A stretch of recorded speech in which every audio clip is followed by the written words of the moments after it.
अभिवादन स्वीकार कीजिए ब्रजेश मिश्रा का। और आप देखना शुरू कर चुके हैं द डिबेट। बहनों भाइयों, पश्चिम उत्तर प्रदेश की राजनीति और वहां का प्रचार कैंपेन एक अलग ही लेवल का है। और इस बार दो पुराने दोस्तों को एक दूसरे पर तंज कसने का बड़ा दिलचस्प नज़ारा और उनके स्टेटमेंट्स देखने को मिल रहे हैं। ये कोई सामान्य बात नहीं है, बड़ी असाधारण बात है। मैं जिक्र कर रहा हूँ जयंत चौधरी और अखिलेश यादव का।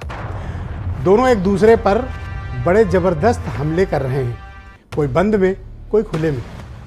भारतीय जनता पार्टी फिलहाल अपने मंच से ये तमाशा देख रही है और समाजवादी पार्टी अभी जवाब देने के लिए अखिलेश यादव रैलियों में निकलेंगे तो पता चलेगा कि वो जयंत के लिए अब क्या बोलते हैं। लेकिन जयंत को आज पटकनी देने वाला जो स्टेटमेंट आया वो बहुत लोगों को चौंका गया है। बहनों भाइयों, आज हम प्रचार कैंपेन, 16 सीटों के पॉलिटिक्स, इन इलाकों में क्या चल रहा है और जयंत चौधरी क्या बीजेपी के साथ कोई इम्पैक्ट प्रभाव छोड़ पा रहे हैं, इस पर खुली चर्चा करेंगे और समाजवादी पार्टी के टिकटों के संग्राम पर भी।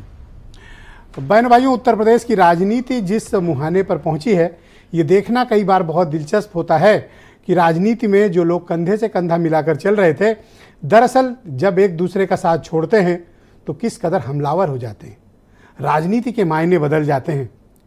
दरअसल एक स्टेटमेंट है जो जयंत चौधरी का बड़ी शिद्दत के साथ पीछा कर रहा है। उनका अपने लोगों के बीच ये दिया गया स्टेटमेंट ज़बरदस्त वायरल है कि चवन्नी नहीं हूं कि पलट जाऊं। अब जब से वो बीजेपी में गए हैं, बीजेपी से हाथ मिलाया है, गठबंधन किया है, तो ये बयान इंटरनेट पर ज़बरदस्त वायरल है। और ये बयान उनका बड़ी शिद्दत के साथ पीछे लगा हुआ है ये बयान। और इस बयान के सहारे उन पर बड़े राजनीतिक आक्रमण हो रहे हैं। इस दल का साथ छोड़ के उस दल के साथ जाना, उस दल का साथ छोड़कर इस दल के, बहुत से राजनीतिक दलों ने ऐसा किया है। लेकिन ओम प्रकाश राजभर और जयंत चौधरी के जो स्टेटमेंट्स होते हैं वो बड़े मारक होते हैं, जो बाद में उनका बहुत पीछा करते हैं। तो ये जो जयंत चौधरी का चवन्नी वाला बयान था, ये इनके पीछे पड़ गया है। तो अखिलेश यादव कई मौके पर बड़ा मजा लेते हुए अपने पुराने दोस्त का दिखे, जहां उन्होंने कहा कि भाई अब चवन्नी ही थे जो पलट गए, अब कैसे पलटे हैं ये बताएं वो, कि क्या थे जो पलट गए। तो दरअसल ये बयान जयंत चौधरी को बड़ा चुभ रहा है। कल जब अमित शाह के साथ वो मंच साझा कर रहे थे, स्थान था मुजफ्फरनगर। वोट किसके लिए मांग रहे थे? संजीव बलियान के लिए, जिन्होंने उनके पिताजी को बस कुछ हजार वोटों से पिछले चुनाव में हरा दिया था।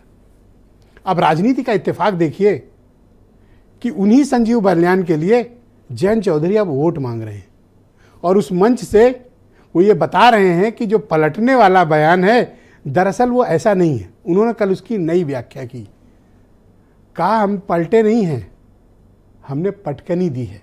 इसको पटकनी कहते हैं, इसको पटक देना कहते हैं।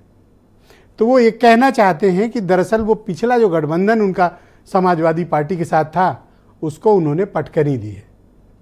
तो पलटी मार वर्सेस पटकनी, ये मुद्दा बड़ा दिलचस्प है। अब अखिलेश यादव का कैंपेन भी 1-2-3 दिनों में शुरू होने जा रहा है। निश्चित तौर पर पहली ओपिनियन वो बीजेपी के बारे में हो सकता है बाद में करें, पहली ओपिनियन जयंत चौधरी के बारे में ही आएगी।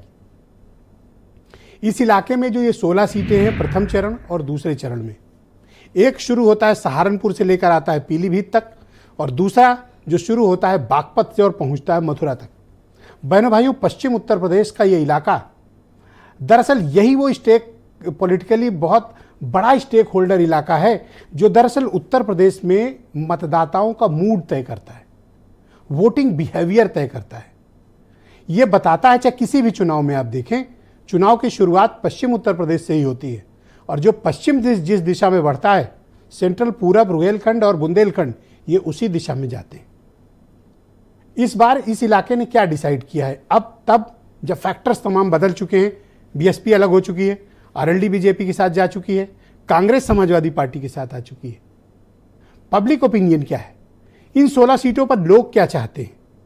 क्या जयंत चौधरी की इमोशनल अपील बीजेपी के प्रत्याशियों को जिताने के लिए काम आएगी, या लोग पहले से कुछ मन बनाए हुए?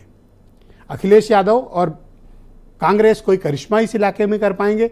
आज हम डिबेट में इन सारे पहलुओं पर एक साथ चर्चा करेंगे और इस पर भी बात करेंगे कि ये समाजवादी पार्टी वाले टिकट इतना क्यों बदल रहे हैं। तो जब टिकट बदला तो आज जयंत चौधरी ने भी ट्विटर पर मजे ले लिए। कहा यहाँ तो कुछ घंटे के लिए विपक्ष वाले लोकसभा प्रत्याशी बनाते हैं, कुछ घंटे के लिए। बात सही भी है, अतुल प्रधान का टिकट कुछ घंटे के लिए हुआ था, उसके बाद कट गया। आप कुछ स्टेटमेंट सुन लें, फिर आज की परिचर्चा को हम आगे बढ़ाएंगे। लोग जान जाए मैं पलटा नहीं हूं, इसे पलटना नहीं कहते, इसे पटकनी मारना कहते हैं, पटकनी देनी है। जयंत चौधरी का जन आधार खत्म हो गया है और वो बार बार कभी भाजपा में कभी फिर सपा से गठबंधन करते हैं। बार बार करने से उनकी कोई भी अब जनता या किसान कोई भी उनके पक्ष में नहीं रह गया है।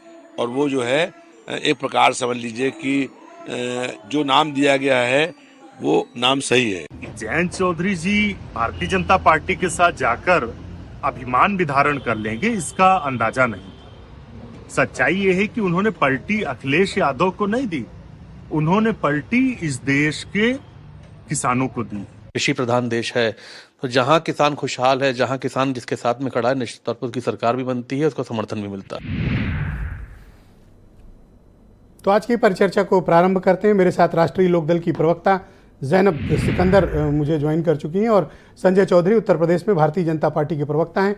ब्रजेश शुक्ला जी और केपी मलिक साहब हैं मेरे साथ मौजूद हैं। बहुत ही जाने माने राजनीतिक मामलों के दोनों बड़े ठोस पत्रकार हैं। इस कार्यक्रम का हिस्सा है मनीष हिंदवी, उत्तर प्रदेश में कांग्रेस कमेटी के प्रवक्ता, और जिनको पटकनी दी गई है उनकी पार्टी यानी समाजवादी पार्टी के प्रवक्ता दीपक रंजन भी मेरे साथ मौजूद हैं, और वीरेंद्र सिंह जी हमारे स्टेट हेड। आप सभी का बहुत स्वागत और धन्यवाद मेरे साथ इस परिचर्चा का हिस्सा बनने के लिए।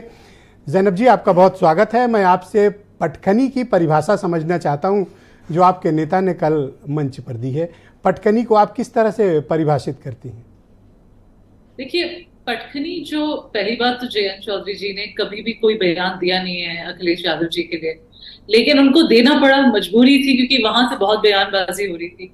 तो पटकनी इस चीज की है क्योंकि जब एक दल बहुत ही एक कंफ्यूज्ड वे से बिहेव करता है, एक ऐसे वे से बिहेव करता है कि हर 2 दिन के बाद उनका प्रत्याशी बदलता है, प्रत्याशी बदलने के बाद फिर से प्रत्याशी बदलता है, सिंबल किसी को दिया जाता है, फिर दूसरा अपना नामांकन लिखने आते हैं, वो सारा मतलब वो एक बिल्कुल अलग इशू हुआ। मैंने आपसे पटकनी की परिभाषा पूछी है। नहीं, मैं बता रही हूँ, आप मुझे कॉन्टेक्स्ट तो देने दीजिए, नहीं तो मैं कैसे आपको परिभाषा समझाऊं। तो पटकनी इसलिए जयंत जी ने दी है समाजवादी पार्टी को क्योंकि जब कोई बहुत ही कंफ्यूज्ड होता है तो उसको जब छोड़ा जाता है तो एक मर्यादा रखी जाती है कि आप आपस में जानते हैं कि क्या मतभेद था और क्या प्रॉब्लम्स थी बीच में, और हमें इसलिए छोड़ना पड़ा। लेकिन जब दूसरी ओर से नहीं, मुझे कुछ नहीं पता, आप बताएंगे तभी तो पता चलेगा कि आप लोगों में क्या मतभेद थे। मतभेद तो सबको ही पता है, मुझे नहीं पता, आप बताएं, क्लैरिफाई करें। जी, मैं जरूर बताऊंगी, क्लैरिफाई करूंगी। जयंत जी ने भी काफी अपने इंटरव्यूज में क्लैरिफाई किया, बट आपको अगर नहीं पता तो मैं आपको बता देती हूँ। तो बात ये थी कि जो बोलते रहते हैं 7 सीट दे रहे थे, सपा वाले हमें बोलते रहते हैं, वो 7 सीट दरअसल कोई ऐसी बात नहीं थी, एक्चुअली थी 6 सीटें। उसमें भी 3 सीटों पे वो चाहते थे कि उनके प्रत्याशी आए और हमारा सिंबल यूज करें, और हम उसमें बिल्कुल कतई राजी नहीं थे। दूसरी बात, जो हम अपने प्रत्याशी देना चाहते थे जिन जिन जगहों पे, हमें समाजवादी पार्टी पूछती कि आप बताएं इनके नाम, जो आप प्रत्याशी अपने बता रहे हैं उनके पहले हमें नाम बताएं। तो देखिए, हर दल का अपना एक इज्जत और अपना एक स्टैचर होता है, उसको दोनों तरफ से एक मेंटेन करना है, एक जो बोलते हैं ना इज्जत को मेंटेन करना बहुत जरूरी होता है। तो ये बात तो बिल्कुल स्पष्ट हो गई कि कोई विचारधारा या किसान हित में साथ छोड़कर नहीं गए, सीटें ठीक नहीं मिल रही थी इसलिए छोड़ा। ये आपकी बात से क्लैरिटी आई थोड़ी। नहीं, बिल्कुल वो आप अपना उस पर पर्सपेक्टिव डाल रहे हैं, ये मेरी बात नहीं है। मेरी अगर पूरी बात आप ही तो कह रही थी, मैंने तो वही बात बोली। नहीं, मैं कुछ और बोल रही हूँ, आप कुछ और सुन रहे हैं। अच्छा। मैं ये बोल रही हूँ, अभी आपने मुझे पूछा समाजवादी पार्टी को पटकनी क्यों दी, तो उसका जवाब ये था, अगर आप हमें पूछे हमारा क्या उद्देश्य है एनडीए से जुड़ने का, तो एनडीए से जुड़ने का उद्देश्य ये है कि हम किसानों के हित के लिए हम सरकार में रहना चाहते हैं। और अगर देखा जाए, जब 3 जो कृषि ये जो आए थे लॉज, तो इसको जब सारे फार्मर्स बैठे, सारे किसान बैठे हमारे सरकार के साथ, तो सरकार ने देखा अच्छा, कि क्या उनके ये जो उचित जितने बात भी होती laws है थे, गलत थे। कि और जिनके वापस साथ लंबे देखिए, राजनीतिक सुनिए, मेरी बात रिश्ते रहे हों? आप मेरी बात काटिए मत। नहीं, मैं एक आपको सवाल पूरी करना बात चाहता हूं। बताना चाहती हूँ। नहीं, एक पूरी बात सुन लीजिए। तो जब उन्होंने वो अपने तीनों लॉज को वापस लिया, तो हमें ये आरएलडी को एक पार्टी को हमें एक दल के तौर से डिसाइड किया कि ये जो सरकार है ये एक्चुअली किसानों के हित में ही सोच रही है। लेकिन क्योंकि जब ये किसानों की बात सुन रही है, ये उनकी बात मान रही है, तो इसलिए तो आरएलडी वो तो बहुत पहले वापस ले लिया था, 2022 के इलेक्शन के पहले। तब तो आप सपा के साथ लड़े थे। मद्देनजर रखते हुए, इन्हीं चीजों को मद्देनजर रखते हुए अभी भी जब हमारे किसान भाई और बहन हमारे पास आते हैं और कोई प्रॉब्लम्स होती हैं, तो हमें ये पता है कि हम सरकार में रह के उनके लिए ज्यादा काम कर सकते हैं। नेक्स्ट विपक्ष में क्वेश्चन, बैठ के एक और सवाल है आपसे, फिर फजूल इस पर में चर्चा को आगे भाषणबाजी देके बढ़ाएंगे। हम नहीं यकीन करते। आपकी पार्टी के पास महज 9 एमएलए उत्तर प्रदेश में थे, और जैसा कि आप जानती हैं, आप तो खुद पत्रकार भी रही हैं, कि उत्तर प्रदेश में एक राज्यसभा सीट जीतने के लिए मिनिमम 38 विधायक चाहिए होते हैं। आपके 29 समाजवादी पार्टी के विधायकों के समर्थन से जयंत चौधरी राज्यसभा पहुंचे। अब आप मन से कह रहे हैं कि आपने अखिलेश यादव को पटकनी दे दी, ये जायज बात है, नैतिक बात है? बिल्कुल जायज बात है। और ये जितने भी ये जो प्रश्न है कि चौधरी जयंत सिंह जी को समाजवादी पार्टी ने राज्यसभा भेजा, आप जरा पश्चिमी उत्तर प्रदेश आए और पूछें कि जो समाजवादी पार्टी की जितनी सीटें आई हैं उसमें राष्ट्रीय लोकदल और जयंत जी का कितना योगदान है। फिर आप जब मुझसे ये प्रश्न करेंगे ना, इसका फिर मैं सही जवाब दूंगी। क्योंकि जब कोई किसी को दिखाता है कि हमने भेजा, लेकिन पीछे की खबर जो बोलते हैं ना, कैमरा का पीछे की जो सच्चाई है वो कोई नहीं दिखाता। जो टेक्निकली जो आंकड़े हैं उसी पर बात होगी ना। टेक्निकली जो आंकड़े हैं आपके पास 9 थे। आंकड़े तो तब है ना सर, जब हमने सपोर्ट दिया। जितने भी समाजवादी के प्रत्याशी थे उनके लिए जो कैंपेनिंग हुई, उनके लिए जो सपोर्ट था, ऑन ग्राउंड सपोर्ट, आरएलडी का जो कार्डर है ऑन ग्राउंड, अगर आप उत्तर प्रदेश पश्चिमी उत्तर प्रदेश देखते हैं, तो हमारा जो राउंड का अंतिम सवाल है आपसे, ये चवन्नी वाला स्टेटमेंट कुछ ज्यादा ही पीछा नहीं कर रहा है आपका? कुछ ज्यादा। और मैं आपको बताऊं, ये बहुत ही निंदनीय बात है कि सब इन चीजों को बार बार रिपीट करते रहते हैं। देखिए, जब कैंपेनिंग होती है, जब भाषण अपने देते हैं सारे नेता, तो कुछ ना कुछ बातें बोली जाती हैं, क्योंकि वो जो बोलते हैं ना, पॉलिटिकल पॉइंट्स होते हैं। अब मतलब ये जुमला था जिसे कि लोगों ने सीरियसली ले लिया, और जुमला भी नहीं था। उस वक्त जो जयंत जी थे वो अपना जो बोलते ना कर्तव्य निभा रहे थे, वो उसमें यही बात केपी मलिक को समझ में नहीं आ रही। मैं तो कितनी बार इनको समझाया, नहीं, बट मैं एक ये समझते ही नहीं है। पता, मैं मर्यादा को लांघना नहीं चाहती, क्योंकि अगर मैं सोशल मीडिया में जो अखिलेश यादव जी के कुछ भाषणों या बयानों या उनकी कुछ जो उन्होंने किया है अपने पब्लिक लाइफ में, अगर मैं वो बातें रिपीट करने लग जाऊं, फिर आप बोलेंगे मैं बदतमीजी कर रही हूँ। मैं क्यों कहूंगा? आता नहीं है। आप संसदीय भाषा में कुछ भी बोल सकती हैं, डिबेट ओपन है। समाजवादी पार्टी के लोग बोलेंगे। हमें देखिए, प्रवक्ता के तौर पे जो पहली चीज हमें बताई जाती है आरएलडी में, कि आप मर्यादा में रह के बात करेंगे और संस्कारों को और पटकनी देना ये मर्यादा है। बिल्कुल, उसमें कोई गलत बात नहीं। अच्छा, दीपक रंजन आपको कुछ जवाब देना चाहते हैं, समाजवादी पार्टी के प्रवक्ता हैं, मैं उनको। दीपक जी, आपका स्वागत। ये तो कह रहे हैं कि आपको पटकनी दे दी, कौन सी पटकनी खाए हो? देखिए विजय जी, हम लोग माननीय नेताजी के हम लोग अनुयायी हैं, और नेताजी से हम लोग ने धोबी पछाड़ भी सीख रखी है। हम लोग समाजवादी लोग धोबी पछाड़ भी बहुत अच्छे से जानते हैं कि कुश्ती में पटकनी से ज़्यादा कहीं धोबी पछाड़ होता है। और कई बार देखिए विजय जी, ऐसा होता है ना कि कई बार जो है अपने जिसको आदमी नया अपना आका बनाता है, उसको खुश करने के लिए अपने दोस्तों के लिए अनर्गल बयानबाजी इस तरीके से करता है, और फिर मंच पे अगर शाह या शहंशाह विराजमान हो तो उसके बोल इसी तरीके से बिगड़ने लगते हैं। और विजय जी, हमें एक राज्यसभा का नुकसान नहीं हुआ, हमने 2 राज्यसभा का हमारा नुकसान हुआ है। इनके जब आरएलडी के अभी हमारी बहन 9 विधायकों की बात कर रही थी, इनके जब 9 विधायक जीत करके आए थे, तो हमारे राष्ट्रीय अध्यक्ष आदरणीय श्री अखिलेश यादव जी के समक्ष इन लोगों ने वचन लिया था कि हम लोग आजीवन आपका साथ देंगे, क्योंकि आपके सहयोग से हम लोग विधानसभा चुन करके आए। आजीवन क्या हुआ? हमेशा जब तक विधायक रहेंगे, जब भी रहेंगे। ये और बात देखिए- आपने यकीन भी कर ली।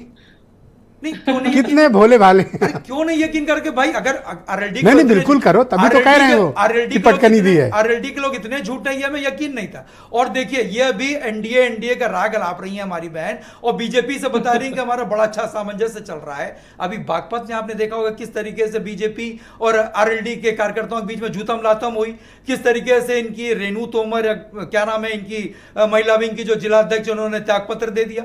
वहां पर वो नारा लगा रही थी अजीत तो सिंह संजीव बालियान के लिए वोट मांग रहे हैं, किसी गैर तो के लिए थोड़ी मांग रहे वो हैं। देखिए- उनके अपने हैं, उनकी बिरादरी से हैं। बागपत में तो इनके प्रत्याशी हैं, बागपत में तो मैं समझता हूँ आरएलडी का प्रत्याशी है। बीजेपी वाले उनको अपने घर चाय पिलाने। अच्छा, अगर वो कह रहे हैं कि पटकनी दिया तो आपको बुरा क्यों लग रहा है? आपने भी तो कहा, क्या नहीं कहा जयंत चौधरी के लिए? हमने कुछ नहीं रोज कहा। आप वो चवन्नी हमने वाला जो- स्टेटमेंट जो लेके आ इन्होंने- जाते देखिए, हैं। जो एक इन्होंने राष्ट्रीय कहा- अध्यक्ष है, उनकी भी गरिमा है, आप रोज क्यों खिलवाड़ ब्रजेश जी, करोगे मैंने भाई? थोड़ा ना कहा। अरे कह दिया, एक बार कह दिया। अच्छा, ये तो अब तो आप रोज ही पीछे पड़ ये जाते तो हो। इन्होंने ही कहा था। ये बैठी हुई आरएलडी के प्रवक्ता बता दें उन्होंने कहा था या नहीं कहा था।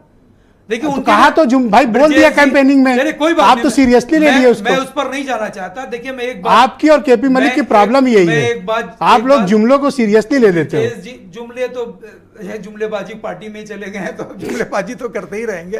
लेकिन मैं एक और बात सुनिए, ये राज्यसभा देकर कोई एहसान नहीं किया। एक बात, चलिए मैंने कोई, लेकिन एक बात मैं आदरणीय ऐसे कैसे क्लेम कर सकते हो कि राज्यसभा देकर एहसान कर दिया? ब्रजेश जी, मैं आरएलडी के उनका वोट शेयर आपको मिला है पश्चिम में। ब्रजेश जी, लेट मी कंक्लूड, मेरी बात आने दीजिए। मैं कह रहा हूं कि मैं आरएलडी और जयंत चौधरी, आदरणीय जयंत चौधरी के लिए मैं एक शब्द नहीं कहूंगा, क्योंकि इनकी जीत में भी हमारी जीत है और इनकी हार में भी हमारी हार, हमारी जीत। इतना कह दियो और कुछ बचा है कहने को? अरे इनकी जीत में भी हमारी जीत है। ये जीतेंगे तो ये कहीं इंडिया में नहीं रहेंगे, आप देख लीजिएगा। क्योंकि जो ये मिशन इनका है, आज इनसे वहां पश्चिम की किसान ठीक, नौजवान। अब ये पटकनी के जो सूत्रधार हैं भारतीय जनता पार्टी वाले, उनके प्रवक्ता संजय चौधरी जी मेरे साथ मौजूद हैं।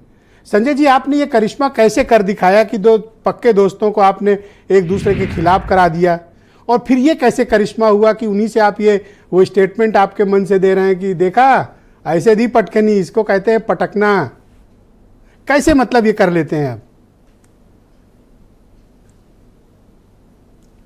ब्रजेश भाई, आज पैनल पर दो ब्रजेश जी बैठे हुए हैं जो राजनीति के गहरे जानकार हैं। ये नई दोस्ती कैसी है? याद कीजिए, 9 फरवरी 1967 चरण सिंह जी कांग्रेस छोड़ते हैं और उत्तर प्रदेश में पहली बार गैर कांग्रेसी सरकार जनसंघ के समर्थन से बनती है। चरण सिंह मुख्यमंत्री बनते हैं और जनसंघ उनको समर्थन देता है, पहली बार। और आप कह रहे हैं ये नई दोस्ती है? ये नई दोस्ती नहीं है, ये पीढ़ियों की पुरानी दोस्ती है। बीच में जरूर कहीं दाएं बाएं चले गए होंगे, लेकिन फिर याद आपका और चौधरी फैमिली का मतलब पीढ़ियों का रिश्ता है। ये कब हुआ सर? ब्रजेश भाई सुनिए सुनिए सुनिए, मैंने कहा ना 1967 आपको याद नहीं है क्या? चरण सिंह मुख्यमंत्री बने थे, किसने समर्थन दिया था आप बताइए? नहीं सर, अब इतनी पुरानी हिस्ट्री तो आप ही बताओगे। हिस्ट्री लेके आप बैठे हो, इस समय मुझे पता नहीं था आप 67 का इतिहास पूछोगे। हाँ ब्रजेश भाई, मैंने कहा ना दूसरे ब्रजेश भाई भी बैठे हैं। हाँ, अभी उनकी बारी है देश में और वो होके आए हैं उस इलाके से। सरकार हाँ, बिल्कुल चरण सिंह जी के नेतृत्व में जनसंघ के समर्थन से उत्तर प्रदेश में पहली बार गैर कांग्रेसी सरकार बनती है। चरण सिंह जी मुख्यमंत्री बनते हैं। और दूसरी बात देखिए, मैं जिसको कह रहा हूं कि जो वास्तव में ये पलटी है, वास्तव में ये पटकनी है, वो क्यों है? एक और आप डेट जरा याद कीजिए, 1989 देश में चुनाव होते हैं, वीपी सिंह बनते हैं प्रधानमंत्री और उत्तर प्रदेश में जनता दल के विधानमंडल दल का चुनाव होता है। अजीत सिंह और मुलायम सिंह यादव दोनों उसके विधानमंडल दल के नेता का चुनाव करते हैं, चुनाव के लिए खड़े होते हैं। क्या होता है उत्तर प्रदेश की राजनीति में? अजीत सिंह जी को ज्यादा मतों का प्रतिशत होने के बावजूद भी वहां दंगा लगभग जैसी स्थिति हो गई, बाहरी लोगों को बुला लिया गया और अजीत सिंह जी को बहुमत होने के बावजूद भी मुलायम सिंह जी। सर मैं बस एक घटना का आपको जिक्र याद दिलाना चाहता हूं सर। आप वो पार्टी हैं जिसने अजीत सिंह को बागपत जीतने नहीं दिया, जयंत जी उन्हीं अजीत सिंह को आपने मुजफ्फरनगर जीतने नहीं दिया सर। और आज आपको कितनी चिंता हो रही है अजीत सिंह की। मुझे भाई बड़ा इमोशनल हो गया सर आपकी बात सुन के। अरे ब्रजेश भाई, हाँ आप इमोशनल होइए। आप देखिए जयंत जी राजनीति के शीर्ष पर कब पहुंचे? जब वो भारतीय जनता पार्टी एनडीए के साथ थे, और वो ये राजनीतिक दल अपने निम्नतम स्तर पर कब पहुंचा उत्तर प्रदेश की राजनीति और देश की राजनीति में, जब वो एनडीए से अलग हुआ। ये बताता है कि किसके साथ जाने पर इस राजनीतिक विचारधारा को सर्वोत्तम जनप्रतिशत मिलता है, सर्वोत्तम स्थान मिलता है। 9 और हमसे एमएलए हटने के एक बाद क्या राज्यसभा होता है, मुझे आप लगता कह रहे है हैं कि वो ये निम्नतम चले गए। ये तो अपने ही दोस्त का आप मतलब शायद अपमान कर रहे हैं। आप चाहें तो अपना स्टेटमेंट बदल सकते हैं, मुझे कोई एतराज नहीं होगा। ब्रजेश भाई, अरे ब्रजेश भाई, आपने देखा है ना कितने मंत्री रहे लोकदल के उत्तर प्रदेश के अंदर। आप पर सर 9 एमएलए वाली पार्टी, तो आपका ध्यान आ इतनी जाएगा, इज्जत, लोकदल की वो ताकत। राज्यसभा की सीट, और आप कह रहे हो निम्नतम चले गए और आप उनको उच्चतम पहुंचाए थे। क्यों? बिल्कुल हमारे साथ आएंगे, बढ़ेंगे, और वहां जाएंगे तो घटेंगे। ये राजनीति का, और मुझको लगता है इतिहास की विवेचना करेंगे तो ध्यान में आएगा, वो हमारे स्वाभाविक साझेदार थे। और अगर हमारा स्वाभाविक साझेदार हमारे साथ रहेगा तो निश्चित रूप से सहायता सर, ये कौन सा स्वाभाविक साझेदार थे कि आपके खिलाफ जब किसान आंदोलन चल रहा था, जयंत चौधरी ने 78 सभाएं पश्चिम उत्तर प्रदेश में आपके खिलाफ की थी। 78 सभाएं, और किसान आंदोलन को इतना बड़ा विकराल रूप दे दिया था कि आपको फार्मलाज वापस लेने पड़े थे। वही जयंत चौधरी हैं सर। ब्रजेश भाई, राजनीति का यही निहितार्थ है। लोकतंत्र में निर्णय कौन करेगा? लोकतंत्र में निर्णय तो जनता करेगी ना। जनता ने पश्चिमी उत्तर प्रदेश में क्या किया, और किसानों की बात करने वाले का क्या हुआ लखीमपुर के अंदर? एक सीट के दीदार को भी आंखें तरस गई राजनीतिक दल को। तो ये जनता वास्तव में निर्णय करती है, और जनता ने इसका मतलब कि आप ये स्वीकार कर रहे हैं कि पश्चिम उत्तर प्रदेश में जयंत चौधरी बड़ी राजनीतिक ताकत हैं और बड़ा जन समर्थन है उनके साथ। मैं आपकी बात स्वीकार करता हूं। नहीं, आप उसे किसी भी एंगल से देखिए, लेकिन अगर चरण सिंह जी के साथ हमारे इतने लंबे संबंध न होते तो स्वतंत्रता के 75 साल से ज्यादा बीत गए। भारत रत्न देने की किसी को याद आई कि नहीं आई? नहीं आई। यह बताता है कि संबंध किस प्रकार के होते हैं। यह बताता है कि पीढ़ी दर पीढ़ी अगर उस विचारधारा को जो एनडीए के साथ आती है, हमारे साथ रहती है, तो वो मुख्यमंत्री भी बनते हैं, देश में कृषि मंत्री भी बनते हैं, आगे भी बढ़ते हैं। और अगर किसी कारण से हमसे छूटते हैं तो राजनीति में ये तो आप लॉलीपॉप दे रहे हो कि आप चीफ मिनिस्टर बना दोगे, कृषि मंत्री बना दोगे। ये तो आप लुभावने प्रस्ताव पेश कर रहे हो, ऐसा मुझे लग रहा है। नहीं ब्रजेश भाई, ये प्रस्ताव क्या, ये तो उदाहरण है। मैंने कहा चरण सिंह जी कब मुख्यमंत्री बने, आप इसको अस्वीकार करें तो कर सकते हैं। नहीं, मैं कैसे करूंगा? मैं तो अप्रिशिएट कर रहा हूं कि आखिर एक चौधरी परिवार के चिराग को आप इतना आगे बढ़ा रहे हैं। ये तो अप्रिशिएट करने की बात होगी। नहीं, हम चिराग को ही नहीं, हम उसके आधारभूत व्यक्तित्व चरण सिंह जी को भी आगे बढ़ा रहे हैं, भारत रत्न दे रहे हैं। लोग क्यों भूल गए थे?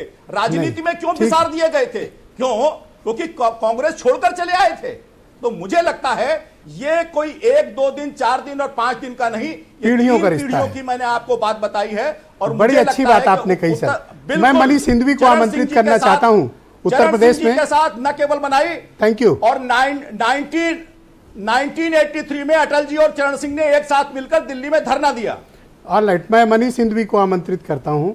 ये तो बता रहे हैं, तो आप ही के खिलाफ चौधरी साहब तैयार हुए, और देखिए आज कितना नेचुरल पीढ़ियों का रिश्ता है। बड़ी अच्छी बात कही संजय चौधरी जी ने, पीढ़ियों का रिश्ता है, आपसे तो कुछ नहीं है, क्यों आपके साथ खड़े हो?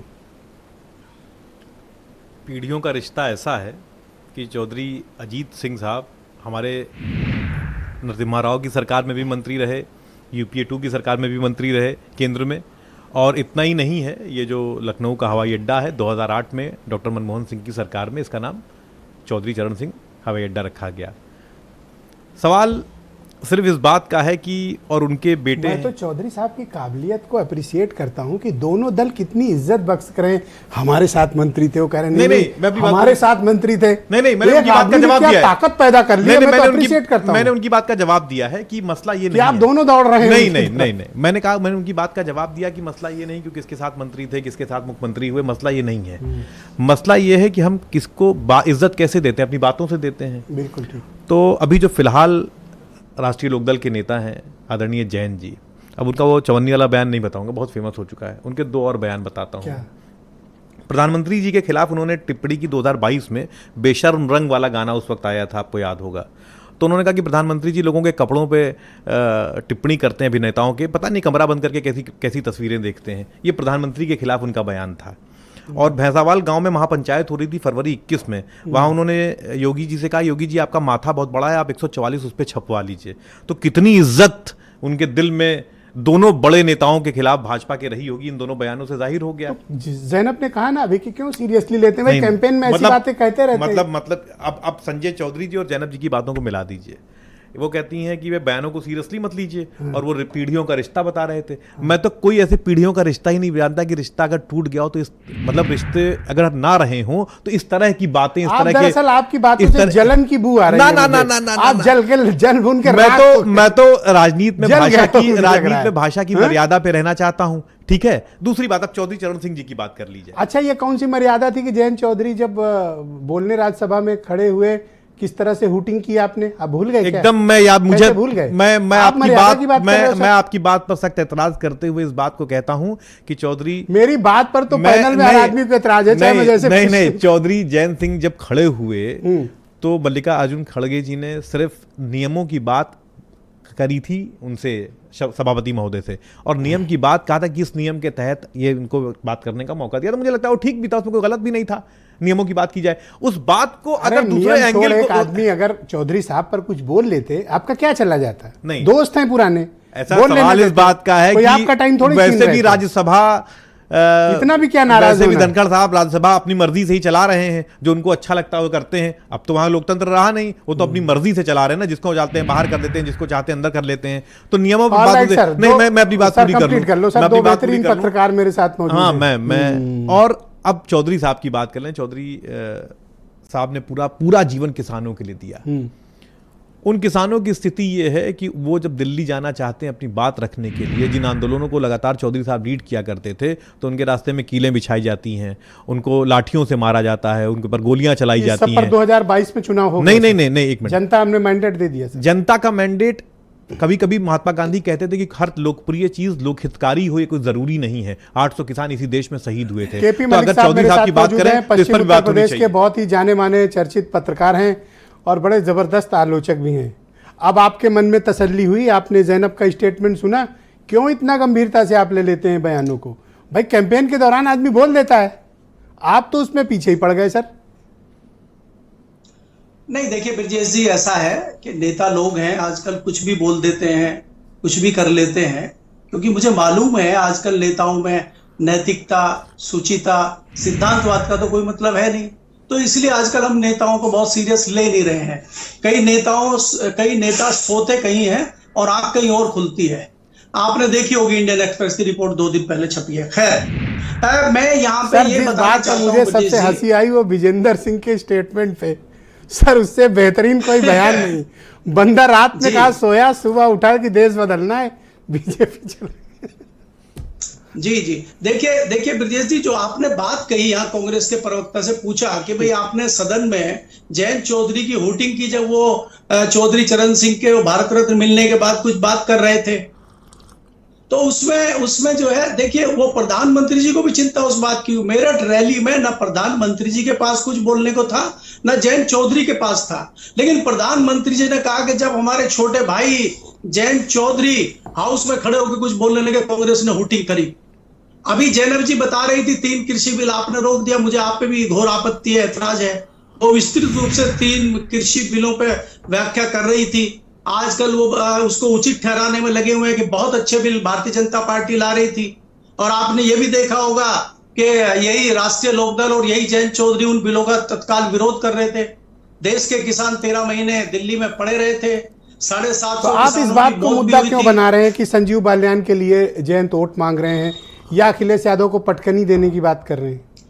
नहीं, देखिए, मुझे कोई ऐतराज ब्रजेश जी नहीं है। जयंत चौधरी संजीव बालियान के लिए वोट मांगे, लेकिन जयंत चौधरी को और संजीव बालियान को 2019 भी याद रखना चाहिए।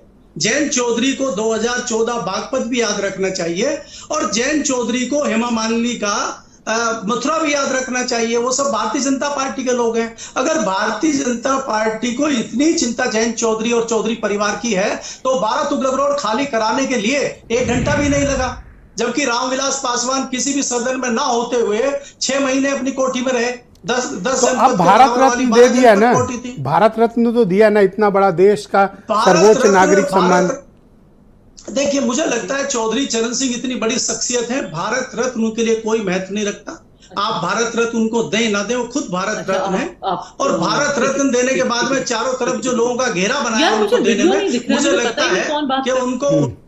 जी आप बोले मलिक साहब, कंटिन्यू करें, उनका वीडियो में कुछ प्रॉब्लम करा रहे हैं। हाँ मलिक साहब कंटिन्यू।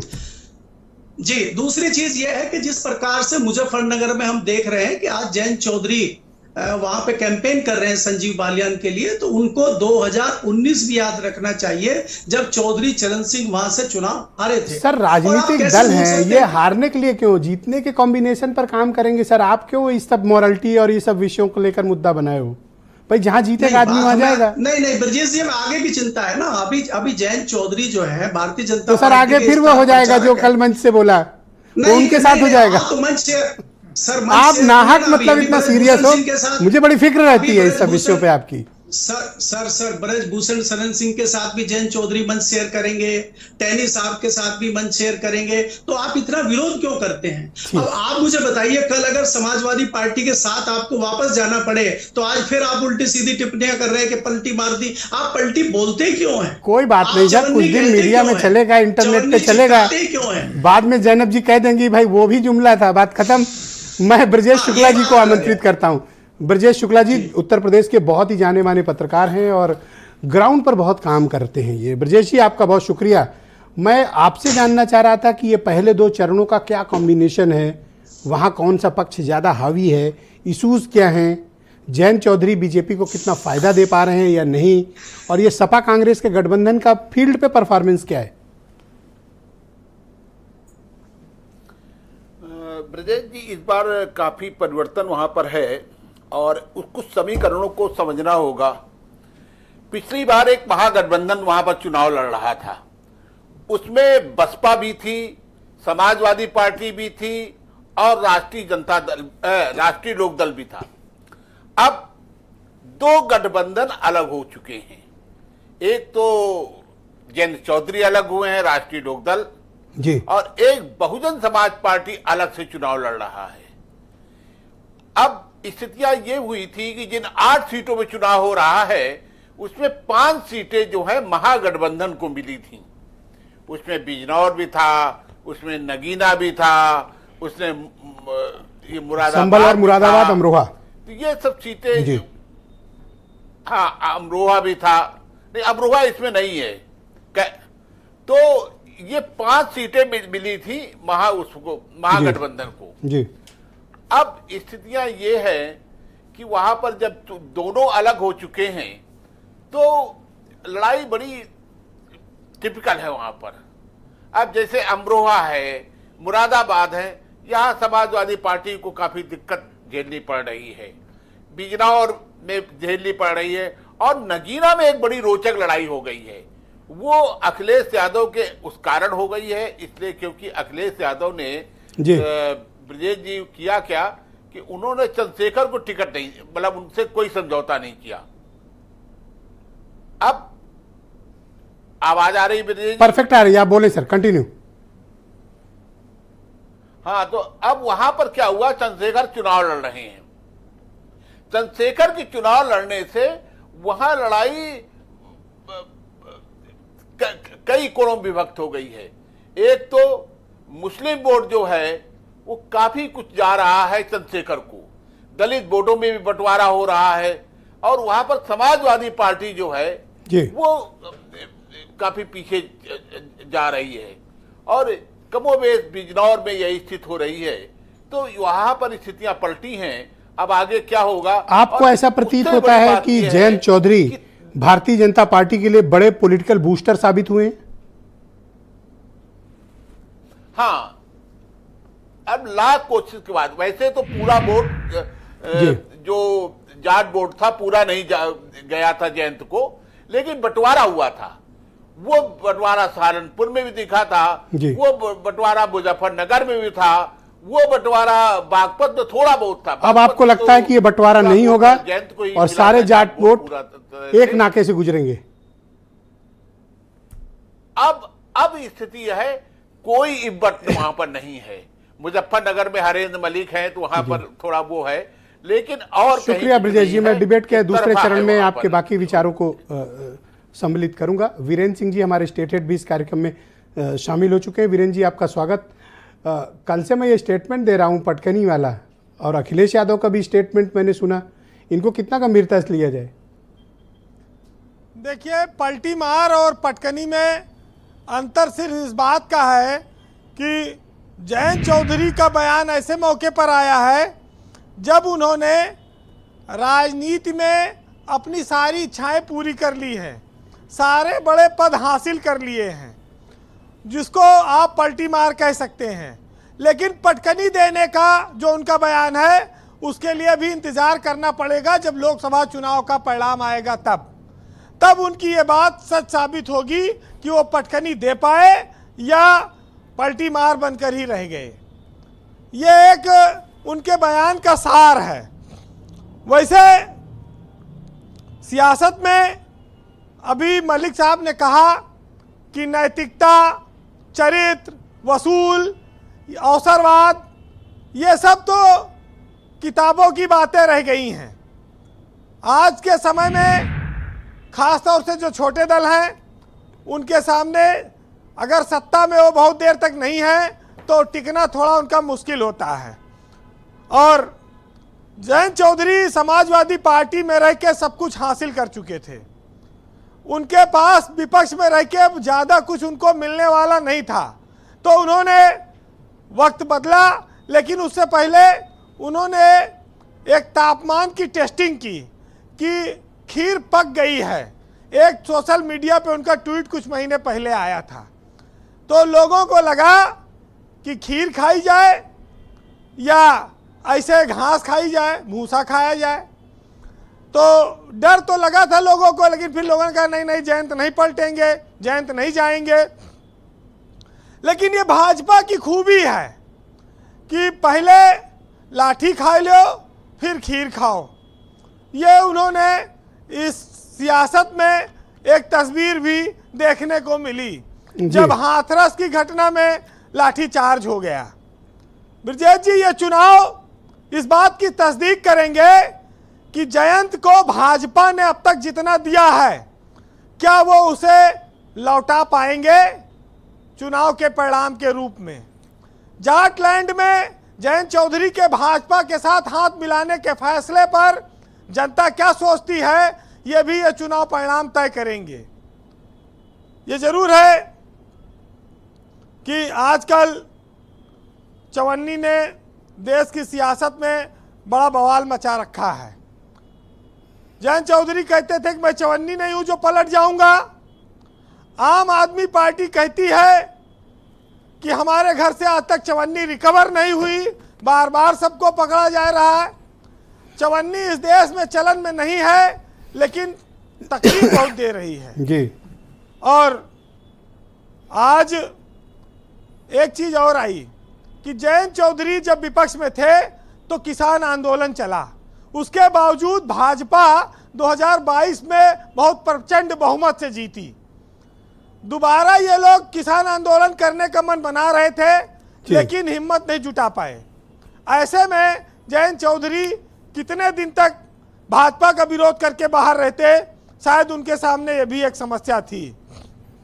वैसे जो पिता की विरासत को वापस लौटा लाए, जो पिता की विरासत को आगे बढ़ाए, वो हमेशा लायक बेटा कहलाता है। बाप की सीट भी वो लौटा लाए और राज्यसभा तक में पहुंच गए। तो वो जयंत चौधरी अगर देखा जाए तो अपनी विरासत को लायक बेटे के तौर पर आगे बढ़ा रहे हैं। और इसमें कोई शक नहीं कि सियासत में, विपक्ष में उनको तमाम सारे लोग धिक्कार रहे हैं, तमाम सारे लोग उनकी आलोचना कर रहे हैं, लेकिन आलोचनाएं होती हैं उसके परे। अब वो भाजपा के साथ सुनहरे दिनों की यादों में खोए हैं और चुनाव के बाद इस इंतजार में होंगे कि उनको शायद केंद्र में मंत्री पद मिलेगा।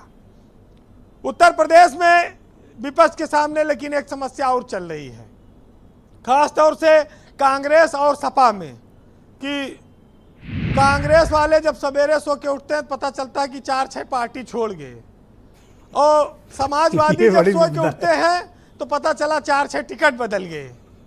तो ये एक बड़ी अजीब सी स्थिति से सपा और कांग्रेस के लोग गुजर रहे हैं। अब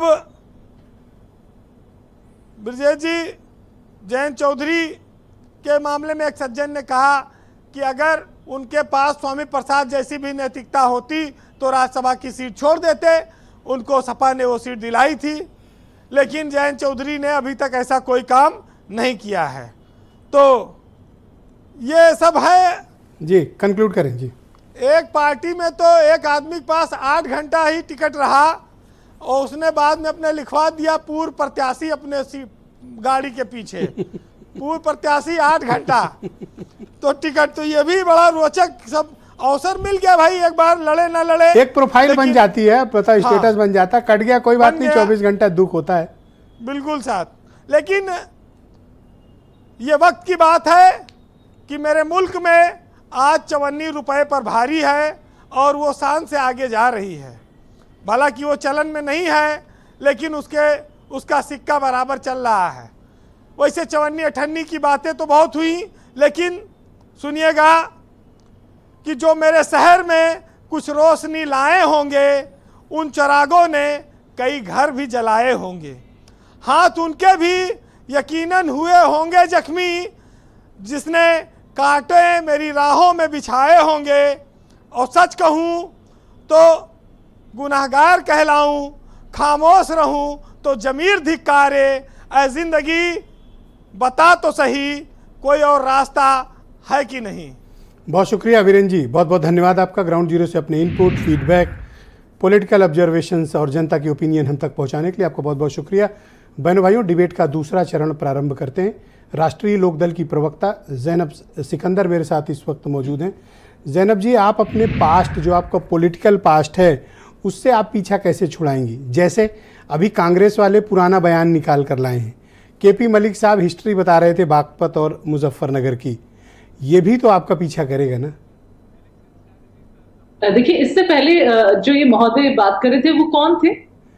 आप हमारे स्टेट हेड थे वीरेंद्र सिंह जी, आपको क्या एतराज है इनसे? नहीं, क्योंकि ऐसे लग रहा था कि किसी गली कूचे का कोई आदमी उठा के लाए हैं। राजनीतिक और सियासत बात करने की उनकी तहजीब और लहजा है नहीं। आपको कौन सी तहजीब और तमीज है जो आप इस तरह की भाषा का इस्तेमाल कर रही हैं? किसी जर्नलिस्ट के लिए हर आदमी के अपनी बात कहने का तरीका होता है। आपको सुनना हो तो सुने, इस तरह की भाषा के इस्तेमाल मैं आपको नहीं करने दूंगा।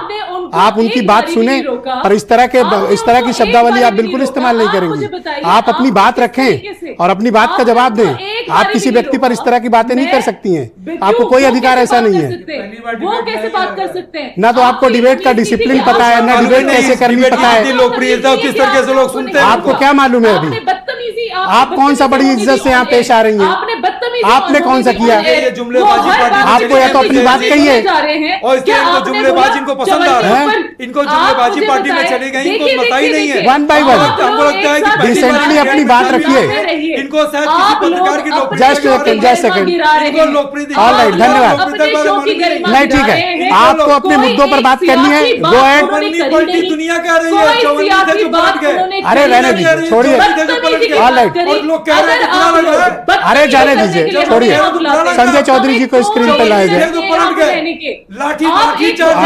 अरे आप कैसे, आप शांत हो जाए, डिबेट हम वन बाय वन करेंगे, कोई बात नहीं। उनको जो जवाब देना था चला गया जवाब। धन्यवाद, थैंक यू। संजय चौधरी जी को स्क्रीन पर, समय कम है, डिबेट कंक्लूड करनी है। Just wait. अरे नहीं, इस तरह मत बोलिए प्लीज। आप दोनों लोग शांत हो जाए, आप दोनों लोग शांत हो। भाई संजय चौधरी जी, आपको धन्यवाद। आपको आप धन्यवाद, बहुत बहुत शुक्रिया। पश्चिम उत्तर प्रदेश में धन्यवाद। आप प्लीज शांत हो जाएं। अब ये गलत बात, आप दोनों शांत हो जाइए। धन्यवाद संजय चौधरी जी, आप प्लीज, थैंक यू, बहुत बहुत धन्यवाद। मैं संजय चौधरी जी को इनवाइट करता हूं। संजय चौधरी जी, पश्चिम के लिए आपके पास क्या इश्यूज हैं? आप किन इश्यूज को लेकर जनता के बीच गए हैं?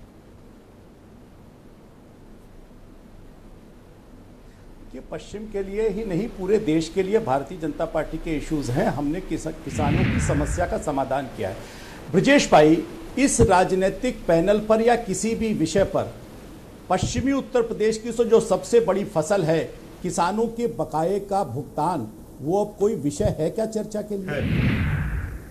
हाँ, मैं दूंगा समय, अपने समय बोलिए। जनता पार्टी उनको बोलने किसानों के मूलभूत बिंदुओं पर बहुत बेहतरीन काम किया है, और इसीलिए जब जनता के बीच में जाते हैं तो पश्चिमी उत्तर प्रदेश की जनता भी भारतीय जनता पार्टी के पक्ष में बार बार लगातार चुनाव दर चुनाव, चाहे वो लोकसभा का चुनाव हो, विधानसभा का चुनाव हो, और चाहे वो लोकल बॉडीज का इलेक्शन हो, पंचायत का चुनाव हो, जनता भारतीय जनता पार्टी के पक्ष में अपने जनादेश को दे रही है। ये बताने के लिए पर्याप्त है कि भारतीय जनता पार्टी ने, लेकिन कैंपेन में आपके कई प्रत्याशियों को मैंने देखा विरोध का सामना करना पड़ रहा है, ऐसा क्यों? ब्रजेश भाई, कहीं तो राजनीतिक दल के प्रत्याशी ही नहीं तय हो पा रहे हैं, वो जनता के बीच में नहीं जा पा रहे हैं। भारतीय जनता पार्टी के खिलाफ जो विपक्ष है उसकी मायावती जी, अखिलेश जी, शिवपाल जी, रामगोपाल जी या राहुल या प्रियंका या सोनिया या इनके प्रदेश अध्यक्ष राय साहब, क्या पश्चिमी उत्तर प्रदेश के पहले चरण के चुनाव में जाकर जनता के प्रश्नों बट ठीक बात है, मैं इनको कनेक्ट करता हूं। थोड़ा सेकंड राउंड में वक्त का अभाव है, वक्त का अभाव, प्लीज कोऑपरेट करें। आप तो घंटों में प्रत्याशी तय कर रहे हैं, आपका तो तय नहीं, अभी कोई प्रत्याशी है, 8 घंटे बाद कोई और आ जाएगा। रणनीति के तहत ये कौन सी रणनीति है? सामान्य प्रक्रिया है, सभी पार्टियां चेंज करती हैं। इनकी प्रत्याशी से पूछे, बदायूं, एक सेकंड रुक जाइए संजय जी, रुकिएगा। बदायूं में मंच पे क्यों जो है वो फूट करके रो रही थी? बाराबंकी के इनके प्रत्याशी ने क्यों अपना पर्चा वापस किया? कौन से जांच के दायरे में? संजय चौधरी जी बताएंगे किस जांच के दायरे में उन्होंने क्यों अपना पर्चा वापस किया? और आप बरेली के जो उनके छत्रपाल गंगवार जी हैं, उन्होंने खुले मन से कहा, प्लीज वेट, हाँ। उन्होंने खुले मन से कहा कि यहाँ के लोग हमको लड़ा नहीं रहे, हमारे लिए चुनाव लड़ना बड़ा मुश्किल हो गया। तो इनके वहां जितना अंतर्द्वंद है, आप देखिएगा किस तरीके से जो है इनका अंदर। तो आप इन्हीं का पद चिन्हों पे हो क्या? नहीं, हम इनके पद इनके यहाँ, लेकिन घंटों में नहीं कट रहा है, महीने हफ्ते में कटता है। इनके वहां घंटों में, इनके वहां जो भाई 5 साल के आपके जीते हुए सांसद है, क्यों आपने टिकट काट दिया? ओके, मैं मनीष सिंधवी को स्क्रीन पे लाया जाए। हिंदवी जी, अभी संजय चौधरी ने कहा कि किसानों का जो मुद्दा है या उनका जो पेमेंट का विशेष तौर पर गन्ना के किसानों का है, ये कोई इशू नहीं है। 6315 करोड़ बकाया है। कितना? 6315 करोड़ बकाया अभी किसानों का, गन्ना किसानों का। लेटेस्ट डेटा है, इस क्वार्टर के पहले का डेटा है, इस क्वार्टर के पहले का डेटा है, ठीक है। एक बात, और किसानों की समस्याओं पर बात है। अभी ये जो एरिया, ये वाला नोएडा, गाजियाबाद, गौतम बुद्ध नगर वाला जो एरिया है, यहाँ के किसान अपने अधिग्रहण के खिलाफ लगातार आंदोलनरत हैं, और मुख्यमंत्री जी को मजबूरी में कमेटी का गठन करना पड़ा कि देखो भाई क्या बवाल है। क्यों नहीं जाते हैं? आपका कोई नेता मुझे कैंपेन में इस वक्त दिख नहीं रहा। सबसे पहले कैंपेन तो हमने शुरू किया, हमने तो चुनाव के पहले कैंपेन किया। हमने घोषित होने के बाद कैंपेन का इरादा नहीं, हमने पूरी की पूरी पश्चिम यूपी में चलाई। आप मुझे बताओ कि इस वक्त आपका कौन नेता पश्चिम की इन सीटों पर दौरे पे है? एक बड़े नेता का नाम बताओ, एक स्टार प्रचारक का नाम बताओ। लगातार इंडिया गठबंधन अपने जगह पर काम कर रहा है, हम अपनी सीटों पर मिलकर काम कर रहे हैं, और हमने कहा नहीं, हमने सर चुनाव को 13 दिन बचे, 17 तारीख को प्रचार समाप्त हो जाएगा, 19 को पहला फेज है। हमने मुरादाबाद में बड़ी रैली करी, हमने लगातार एक ज्वाइंट रैली मुझे बताओ कि आपने कहाँ की अभी हाल फिलहाल? देखिए, एक ज्वाइंट रैली बता दो भाई, सपा या एक स्टार प्रचारक का प्रोग्राम बता दो। सब हमने तो अपना यूपी जोड़ो यात्रा वहां से चलाई, भारत जोड़ो यात्रा वहां से चलाई, लगातार हम यात्राएं वहां पर कर रहे हैं उस बेल्ट में।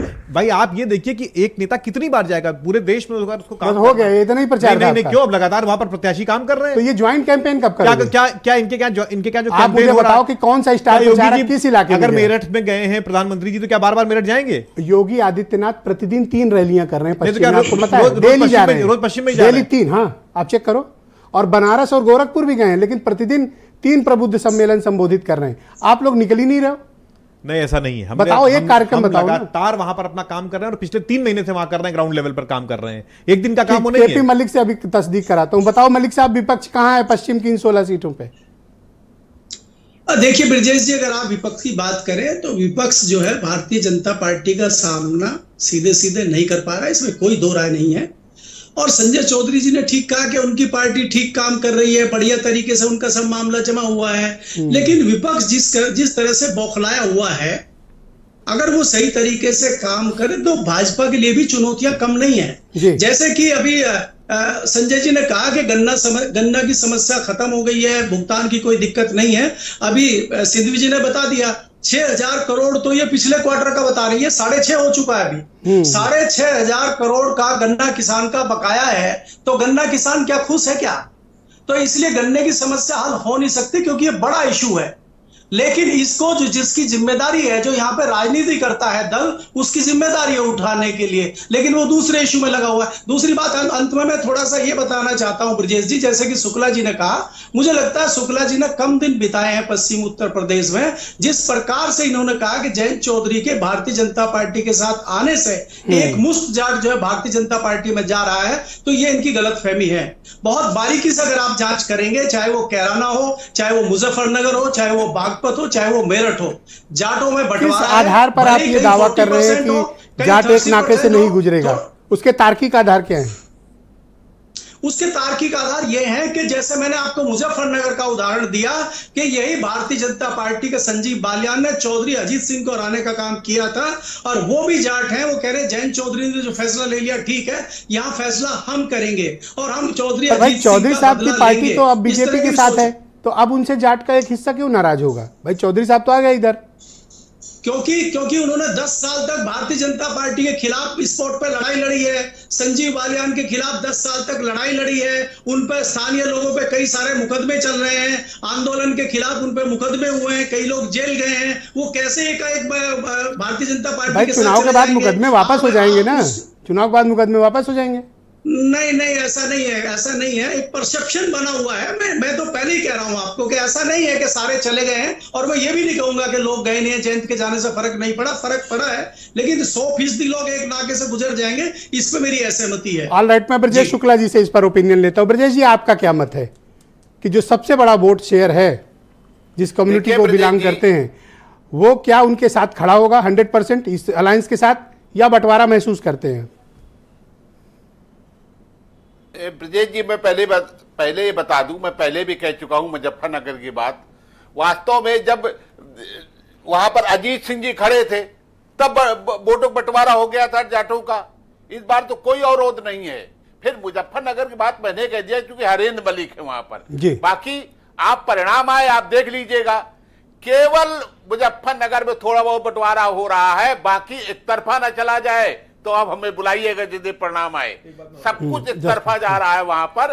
और प्रचार की सुन लीजिए, प्रचार का ये हालत है कि बीजेपी पूरी तरह से कॉर्पोरेट बॉम्बिंग कर रही वहां पर, और यहां पर कौन प्रचार कर रहा है, कितनी सभाएं हो रही हैं। तो ये सारी चीजें कहने से यहां पर नहीं होती हैं। वहां जाना पड़ेगा, लोगों को लड़ाई लड़नी पड़ेगी, वहां पर प्रचार के लिए जूझना पड़ेगा। वो नहीं विपक्ष का दिख रहा है। और जहां तक जाट वोटों का सवाल है, जाट वोट राष्ट्रीय लोक दल के न चाहने के बावजूद आधा गया था। इस बार तो जयंत उधर हैं और तमाम मुद्दे वहां पर इस तरह के हैं। तो आप देख लीजिएगा, परिणाम आने दीजिए। मैं जमीन की बात कर रहा हूं।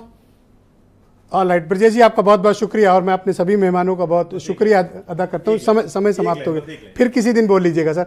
और आप सभी का बहुत बहुत शुक्रिया इस पर चर्चा का मेरे साथ हिस्सा बनने के लिए। और बहनों भाइयों, आप सभी का भी बहुत बहुत धन्यवाद कार्यक्रम देखने के लिए। धन्यवाद, नमस्कार।